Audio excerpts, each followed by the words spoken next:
Once upon a time, words began to vanish from the language of children. They disappeared so quietly that at first, almost no one noticed, fading away like water on stone.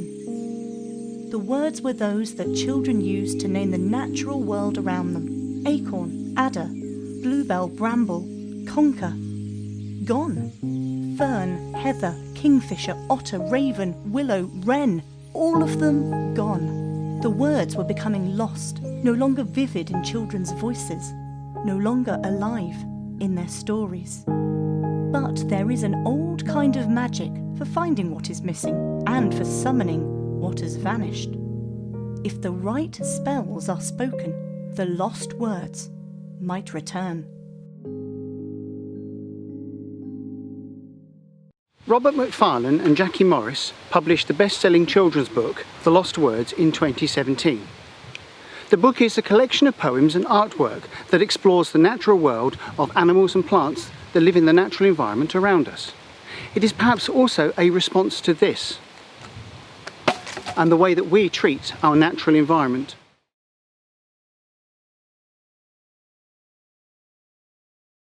I'm Tim from Laugh Out Loud Theatre and Fabula Arts, and we run creative arts projects inspired by the lost words.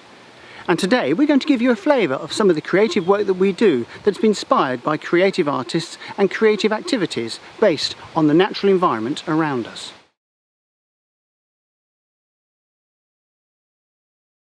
Magpie Manifesto. Argue every toss. Gossip, bicker, yak and snicker all day long. Pick a fight in an empty room. Interrupt, interject, intercept, intervene. Every magpie for every magpie against every other walking, flying, swimming, creeping creature on earth. Except eagles, for they are too scary. Words are important, and if we lose touch with the words we use to name the natural world, we lose touch with the natural world itself. Using writing activities then to respond to nature becomes really powerful.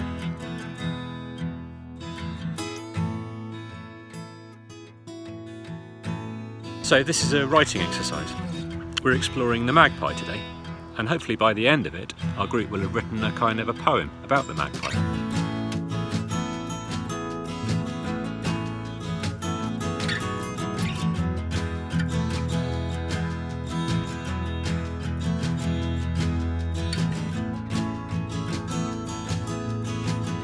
First, we play some drama games to get into the mind of a magpie.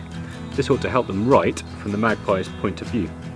Then we read the poem and try to physicalise the verbs in it. If the words on the page take on a physical energy, we begin to experience them rather than just read them or hear them. Next, we begin to collect words and phrases that fit with the magpie, and we see if we can begin to build a poem using that language. This can be any kind of poem, in any style. Today, I've given them the challenge of writing a cinquain, a poem with 5 lines and a strict number of syllables in each line.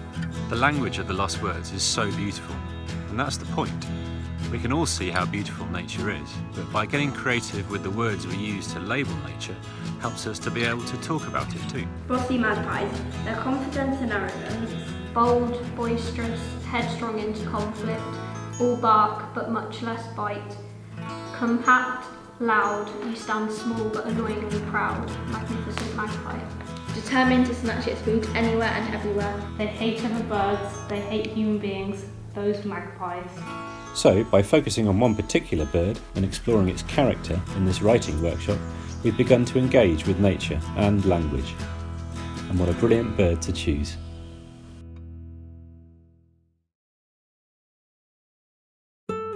Kingfisher, the colour giver, fire bringer, flame flicker, rivers quiver, ink black bill, orange throat, and a quick blue, black gleaming feather stream.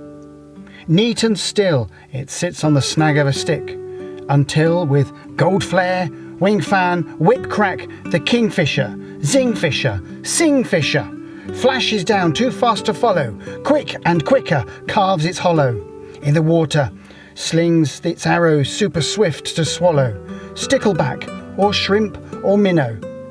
Halcyon is its other name, also ripple calmer, water nester, evening wrangler, weather teller, rain bringer and rainbow bird. that sets the stream alight with burn and glitter.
Rock rasps. What are you? I am Raven, of the blue-black jacket and the boxer's swagger, stronger and older than Peak and than bolder, raps Raven in reply. Air asks, what are you? I am Raven, prince of play, king of guile, grin on face bass jumper, twice as agile as the wind, thrice as fast as any gale, rasps Raven in reply. Vixen ventures, what are you? I am Raven, solver of problems, picker of locks, who can often outsmart Stoat and always outthink Fox, scoffs Raven in reply. Earth inquires, what are you? I am Raven, I have followed men from forest edge to city scarp, black shadow, dark familiar, hexes Raven in reply.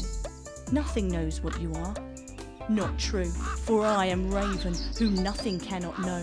I steal eggs the better to grow. I eat eyes the better to see.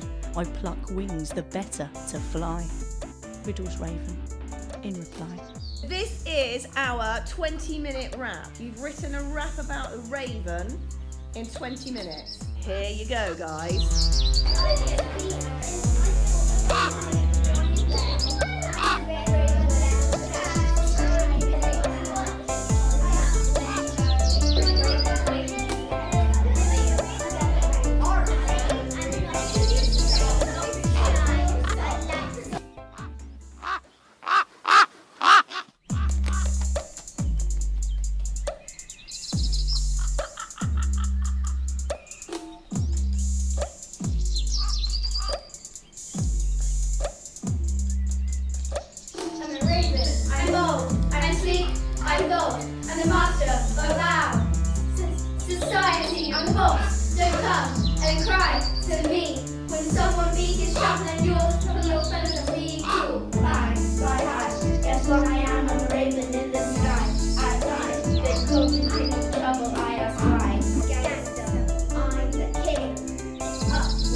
Dazzle me, little son of the grass, and spin me, tiny time machine. Tick-tock, sun clock, thistle and dock, now no longer known as Dont de Leon, lion's tooth or wind blow.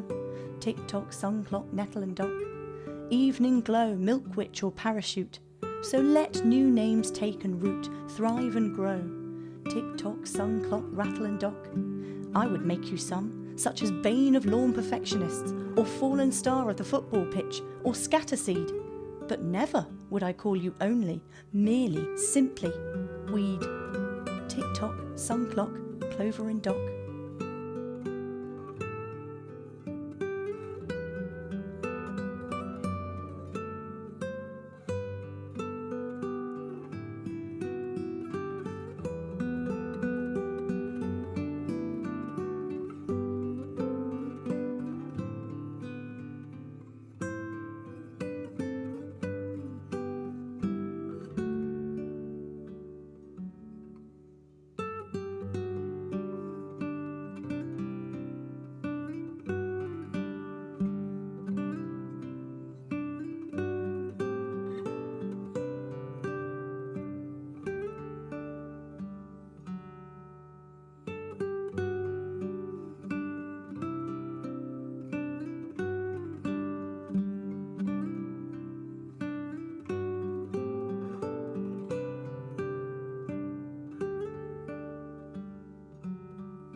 Newt, oh Newt, you are too cute, emoted the coot to the too cute newt.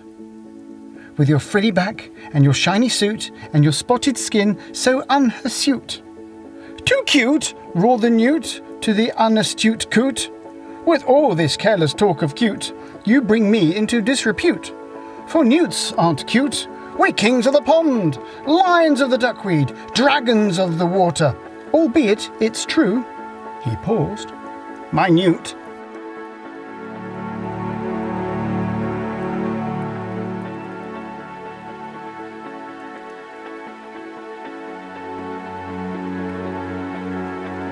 Hi, my name's Katie. I'm a zoologist and I work for the Wildlife Trust here in Northamptonshire as the Communities and Wildlife Manager.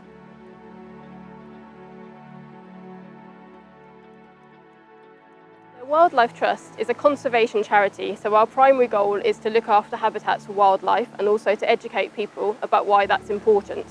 So we're a local charity, we're based in Northamptonshire, Bedfordshire and Cambridgeshire, but there are actually 46 wildlife trusts across the UK all working together towards the same goal. So the place I work is Rushden Lakes, or the Nen Wetlands Nature Reserve, and this is a really unique place for us because it's right next to a shopping centre, which isn't where you'd usually think of there being a nature reserve. But actually it's a really good example of how conservation charities like the Wildlife Trust can work with developers and local communities to really provide facilities that people can enjoy but are also fantastic for wildlife. One of the species that we sort of try and conserve habitats for here in the Nen Wetlands and across our 3 counties is newts. So the species that we mainly have here are smooth newts. There are several different types in the UK and they are an amphibian, which means that they spend some of their time in the water. That's where they lay their eggs, a bit like frogs and toads. And when it gets to sort of later in the summer and the autumn and winter, they find a nice log or rock to kind of hide under somewhere nice and damp to spend the winter. So hopefully there's going to be some of these logs which I can show you. So you can see they're incredibly well camouflaged so that they don't get eaten by predators, and he was doing a very good job there of hiding. So very carefully. So this is a very small newt. This was probably one of this year's juveniles. They will get sort of up to that long. And in the spring and summer, the males will have a really brightly coloured underbelly, which they use to attract females. So underneath will be bright orange. This little guy doesn't really want to. He's very good at staying the right way around, but yeah, they will go bright orange and they'll get a crest along their back. So these guys, as I say, at this time of year they're mainly under logs, but during the spring and summer you'll mainly find them in ponds. And ponds are one of the habitats that are really declining in the UK. So actually about 50% of the UK ponds have disappeared in the last 50 years. So these guys are really struggling, and they really rely on nature reserves like this for their survival.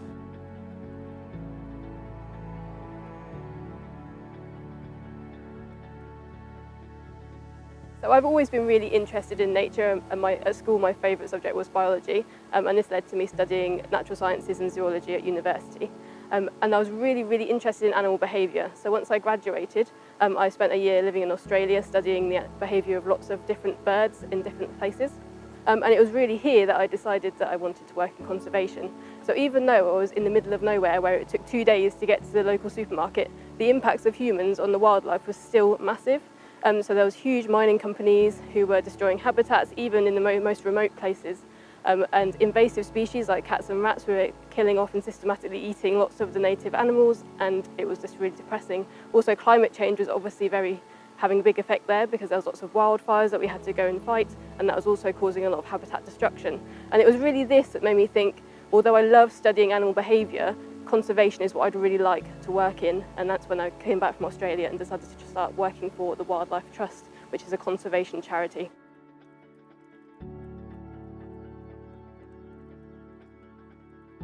As I mentioned, ponds are one habitat that has really started to disappear in the UK over the last sort of 100 years or so. Another one is wild flower meadows, like the one I'm standing in.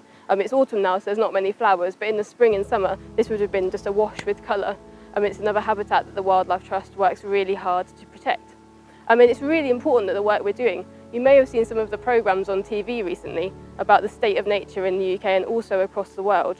And there are some incredible statistics that have been produced recently by scientists. One of the ones that really shocked me was that 60% of all animals have been lost in the last 100 years, or 50 years actually. If you think about that, the population of the UK is about 66 million people, So that would be equivalent of like 40 million people just disappearing off the face of the earth in your parents' lifetime. That's how many animals we're losing at the moment because of habitat loss and climate change, pollution, bushmeat. So it's a massive problem. And I appreciate that sometimes it can be hard to think, well, what difference can I make? I'm just one person. But actually, if we all make tiny differences, it can start to add up to make a big change. So what can you do at home, really, to sort of help this problem? So one of the things you can do is join your local wildlife trust and help us protect these habitats on the ground. There's also smaller changes you can make as well. So everything that you buy has a footprint, an ecological footprint, a carbon footprint. So next time you're thinking about buying some new clothes, think to yourself, do I really need to buy these clothes? The fashion industry has a massive carbon footprint, and lots of habitats across the world are being destroyed by the production of materials like cotton. Lots of water is being used up. So think to yourself, oh, it's a bit fashionable now, but in a few months' time, am I still going to be wearing this item of clothing? And if so, do I need to buy it? Also, plastics are a huge problem that you might have seen. Microplastics getting into the environment, and single-use plastics packaging being thrown on the litter, on the floor. It's a really big problem. So trying to reduce your plastic consumption is also a really good one. Try to go plastic-free when you can. Make simple switches, like switching to a bamboo toothbrush is a really easy one that everybody can have a go at. Also, on your own patch, trying to make your garden better for wildlife is really important. In the UK, gardens are a really, really important habitat for wildlife. They make up a huge area. So if you can plant some flowers to help pollinators in the garden, or provide a little secluded spot for hedgehogs, that's going to start to make a big difference where you are. So don't be disheartened, there are still things that you can do, and if you visit our website, Wildlife Trust, there are lots of ideas for things that you can do to make a difference as well.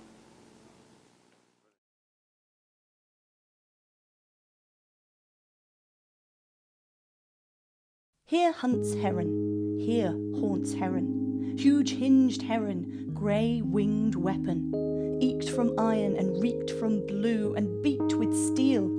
Heron, statue, seeks eel, rock still at Weir Sill, stone still at Weir Sill, dead still at Weir Sill, still at Weir Sill, until eelless at Weir Sill, heron magically unstatues. Out of the water creaks long legs heron, old priest heron. From here on in, all sticks and planks and rubber bands, all clanks and clicks and rusty squeaks. Now heron hauls himself into flight, early aviator, heavy freighter, and with steady wing beats boosts his way through evening light to roost. In Greek mythology, herons were messengers of the gods. So if you harmed a heron in any way, this was thought to bring enormous bad fortune to you. This is perhaps why these solitary reflective birds are often symbols of good fortune. Nadia Janice Brown, an American poet, writes, "Creativity is the blue heron within us, waiting to fly. Through her imagination, all things become possible." And this seems a good place to finish. Our environment is constantly under threat, whether it's new housing, transport infrastructure, or other development. So how do we balance necessary advancements in society with the need to protect and look after our natural world? Perhaps the heron has the answer. Perhaps creative skills applied to scientific problems are what is needed. And in your imagination, all things are possible. Why not have a go at some of the creative ideas that we've presented to you today? Or you could have a look at the website of the John Muir Trust, where you'll find lots more creative ideas based on the lost words. Why not send some to us on our email address, which you'll find on our website? And don't forget, keep an eye out for our live workshops based on the lost words. There is an old kind of magic for finding what is missing and for summoning what has vanished. If the right spells are spoken, the lost words might return.